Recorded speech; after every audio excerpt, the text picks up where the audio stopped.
Ladies and gentlemen, welcome and giving you guys a quick updated playoff picture here as we reach week 6 this coming week.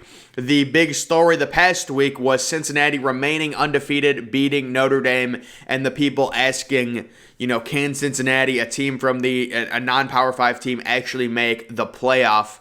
And the one major hurdle you're going to see with a team like Cincinnati is just their upcoming schedule when it comes to the American Conference. Right now, FPI has only 4 teams above average in terms of, their ranks. Overall, there's only 4 teams, and one of them is Cincinnati. So that's a major problem. Another major problem for Cincinnati, UCF lost their starting quarterback. He's out for the year now. That would have been a quality win for them. They're not going to get it. So if you're a Cincinnati fan, you have to root for Notre Dame to win out and make that win on the road, at Notre Dame look as impressive as possible. I don't think that's going to happen. Even if Notre Dame wins out, it's still going to be a massive challenge for Cincinnati to make the college football playoff just due to all of these teams they're going to face that are simply not good at all. I mean, Navy, Temple, South Florida, East Carolina, Tulsa, Tulane, Memphis you could even throw in there. These are subpar teams. You're going to win all these games, but the resume is just, it's not going to be there. So Cincinnati, I think, a very small chance to get into the playoff. I've said we need to expand the playoff before. I'm personally a fan of the 12-team playoff, but, either a 12 or an 18 playoff, it needs to happen. 4 spots is simply not enough. You're going to be seeing a team like Cincinnati get left out. They're undefeated. They never lost. They got a big road win at Notre Dame. It's unfortunate, but it's just the way college football is right now. So the American, I would say, very slim chance of getting a team in the playoff. Looking at the ACC and the teams left in the ACC, Clemson has no chance. Pitt has a really good offense, and this is a crazy thing that not many people realize. Pitt's a really good team. They're actually ranked 10th in FPI, which is really high, but I don't see it with Pitt personally. I don't think they can keep this offense up. Other than that, there's really only, I would say, one team with a legitimate, not even a legitimate chance at this point. One team is undefeated. It's Wake Forest. They're not going to finish undefeated. They're going to finish with 2 or 3 losses. Boston College has 1 loss. They just lost. Virginia Tech.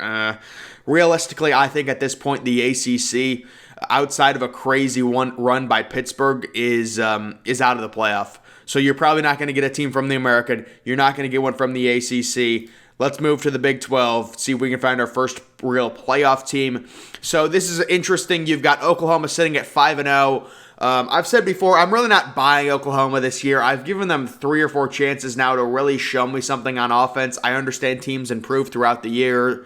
But Oklahoma, there's just something wrong with their offense. I actually have Texas beating Oklahoma. And the thing with Texas is they're 8th in FPI right now. If they do beat Oklahoma, there's going to be a lot of hype around Texas. I think the quarterback position is a little weak. Casey Thompson's decent, but there's a little bit to be desired with the quarterback situation there. Bijan Robinson, I love, though. One of the top running backs, if not the top running back in college football. So I would say 2 teams right now have a legitimate chance at the playoff, whether it's Oklahoma or Texas. Oklahoma, I'm just not buying them. And Texas, we'll see. They already have 1 loss, so they have no room for error. But you could very easily see, Oklahoma losing this game to Texas and then losing another game and then being out when it comes to the playoff. So the Big 12, right now, Oklahoma is by far their best chance because they still are undefeated. Oklahoma State's also undefeated, but they're not going to make it, trust me. They'll lose 3 or 4 games at least.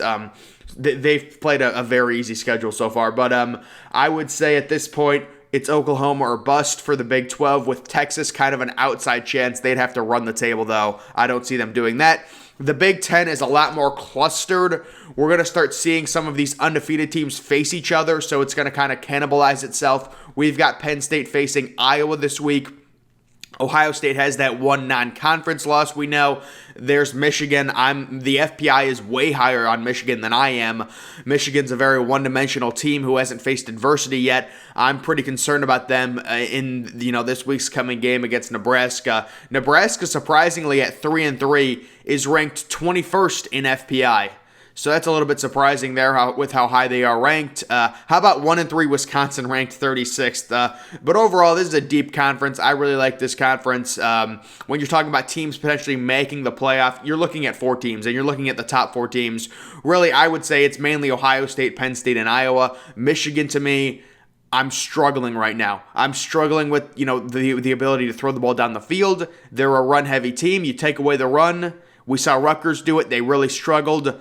They were able to beat Wisconsin. That's a nice win, but I'm not buying Michigan, and I'm not buying Michigan State right now. Michigan State's a good team. They've overperformed. They're on the right trajectory with Mel Tucker, but they're going to lose 3 games. They're just going to get cannibalized. They still have to face Penn State. They still have to face Michigan. They still have to face Ohio State. As for Penn State, Sean Clifford, some limitations. We're going to have to wait and see with him, but there's some limitations with the offense. Iowa's a really interesting team. They do have a really good defense, but they rely a lot on turnovers.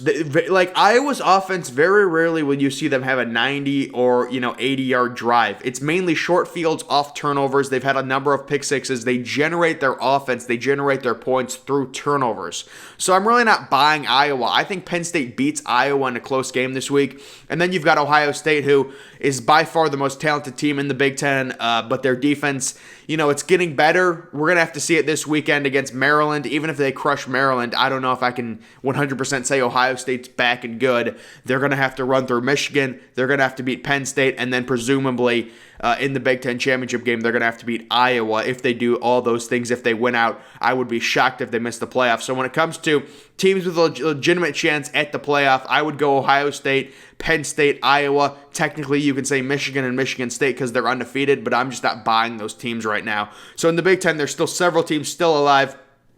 Independents, with Notre Dame losing, there are no, I don't think, FBS independents still alive for the playoff. BYU is 5-0. They've gotten off to a nice start. Wow, Liberty, I didn't know some of these teams were actually independents. I thought there were only 3 independent teams. That might have been last year or 2 years ago. But either way, BYU's 5-0. I don't see it continuing. I actually think they might lose this weekend against an underrated Boise State team who's better than their record says they are. Even if BYU wins out, I don't think they have the schedule, and they certainly don't have any conference championship to make the playoff. Moving on, the MAC's going to have a team. Let's actually look at the MAC really quickly. I was going to make this a quick video, but we'll just quickly look at the MAC. They have Toledo as the best team. I think Buffalo is the best team in the MAC. I really do. How about Bowling Green? They used to always be last. Now Akron and Ohio's below. Ohio's really bad this year. Wow. So those are just some top teams in the MAC. I don't know why I went to that. But then we go to the Pac-12. And it's kind of a mess. Really, the Pac-12 is a mess. You've got Oregon, who suffered the 1 loss. I would be not shocked, but I would be very surprised if Oregon ended up running the table and only having 1 loss. It does create the weird scenario where if Oregon runs the table and has 1 loss, and Ohio State runs the table and has 1 loss, Ohio State's resume would be 100 times better than Oregon's, but Oregon would have the head-to-head win over Ohio State in Columbus. So it sets up a weird scenario. I don't think that's going to happen, though. I think Oregon's going to lose again. Their offense is subpar. Anthony Brown's not a great quarterback. They lost to a Stanford team that FPI is not impressed with at all. Stanford's now 3-2 on the year. They could very easily lose another game. I don't know Oregon's exact schedule. I don't know if they face Arizona State, USC, maybe Utah. I think they face Utah at home. But either way, I could see Oregon losing again, whether it's in the regular season or the Pac-12 championship game, and that would basically knock those teams out of the playoff. I will say Arizona State has been trending up recently. I think they're a top 25 team. The FPI has them at 27. USC has talents, but it is what it is. They're 3-2. UCLA had that nice start. They're 3-2. They've come down to earth. Oregon State is an underrated team. They really are an underrated team, sitting at 4-1 right now. But overall, the Pac-12 getting a team in the playoff, it's Oregon or bust, and Oregon's going to have to win out. There's no way a 2-loss Pac-12 champion is going to make the playoff. And then you look at the SEC. I view the SEC as a 2-team league, personally. When we look at it, it's really Alabama and Georgia. Florida losing to Kentucky, that really knocked a little luster off of them. Everyone was kind of hyping them off after they kept it close with Alabama. Ole Miss just looked really bad.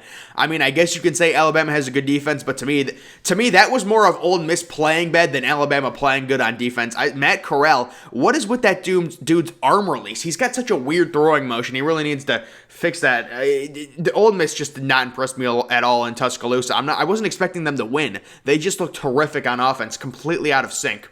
Auburn, I have no clue why Auburn is in the top 20. None. Arkansas's a fraud. We saw what they did against Georgia. They're a fraud. 19. Okay, that's kind of a fair ranking for them. I'll give them that. Texas A&M, they have no quarterback. Mississippi State, they're nothing. Tennessee is above LSU and Kentucky. The one thing I will say that's shocking with the FPI, but when you actually look into it, it's not surprising at all. You think Kentucky 5-0, ranked 44th. The thing is, they narrowly lost to Chattanooga. And I'm guessing if you look at their schedule, they've had a few other unimpressive wins. So you get that big home win against Florida, who FPI thinks is still really good at number 6th. But they've had some really unimpressive wins, including being down or almost losing to Chattanooga a few weeks ago. So with the SEC, I think it's quite clear at this point. It'd be surprising. The only way 2 teams from the SEC don't make it is if either of Alabama or Georgia lose in the regular season, and then they lose again in the SEC championship game. They're going to be facing each other, so what you hope happens is, let's say, it's just tough to think. Let's say Georgia loses to Florida. Then they make the SEC championship game against an undefeated Alabama. You would think, you would hope Alabama would have one loss too, but it's very unlikely. It's just not realistic. Let's say a one-loss Georgia faces an undefeated Alabama in the SEC championship game and then loses. So they'd be out, and then the SEC would only get 1 team in. That's a crazy scenario. Another scenario people were talking about was the 2 Big Ten teams in the playoff and the 2 SEC teams. So it would be like Ohio State, who would it be? Ohio State, Iowa, Georgia, and Alabama, or something like that, to where Ohio State wins out. Iowa wins out until they lose to Ohio State in the Big Ten championship game. I don't know if they'd have the resume to make it, though. That'd be an interesting scenario. A one-loss Iowa team who just loses 1 game to Ohio State in the Big Ten championship game. That'd be an interesting scenario. So overall, guys, just a quick recap. I think it's Georgia, Alabama, really no one else from the SEC I'm seeing at this point. With Florida losing, they're a 2-loss team now. Kentucky is just, they're not going to do anything, really. And any of these one-loss teams, I'm just not impressed with. So really, it's Georgia and Alabama in the SEC. In the Pac-12, it's just that one-loss Oregon team. In the FPS, in the independents, we've got BYU, but I don't think anything is going to happen there. The Big 12, I think it's 3 main teams to look at and focus on: Ohio State, Iowa, and Penn State. Iowa and Penn State face off this weekend. I've got Penn State in a close, low-scoring game. In the Big 12, you've got Oklahoma with Texas lurking. If Texas beats Oklahoma this weekend, people are really going to start hyping up Texas. Oklahoma, they are still undefeated, but they've been underwhelming this year. They really haven't played well. And then the ACC, I think, is completely eliminated. You've got 1 undefeated team left in Wake Forest. We're going to have to see. Let's take a look at Wake Forest's schedule. You know what? That's what I want to look at. Let's look at Wake Forest's schedule. See, this is the thing with this Mac. It just takes 3 years to load. Can you please load? Let's load up Wake Forest's schedule really quickly here.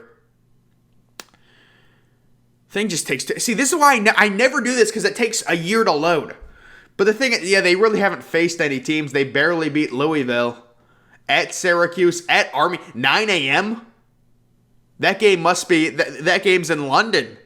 Is that game in London? Maybe... I'm not sure where that game is. It's 12. It said 9 a.m. for some reason. I was like, wow. They could actually stay undefeated for a little bit here. They're not going to beat Sam Howell. They're not going to beat North Carolina. Well, they kind of have a chance. That's a tough end of the season. They're literally facing all the best ACC teams at the end of the season. They can win these next 3 games and stay undefeated. And maybe they're ranked 19th right now. They could get up to like 12th. Just based off of other teams losing and them taking care of business, beating Syracuse, Army, and Duke. And then, it gets tough at North Carolina, NC State at home, at Clemson, at Boston College. That's interesting. We'll have to see how Wake Forest ends up. I think they have a legitimate chance to start the season 8-0, though. But, guys, that is going to do it for this video. Make sure you're following me on Twitter. Link to that's always in the description. I'm, of course, the Depressed Ginger. Thank you for watching.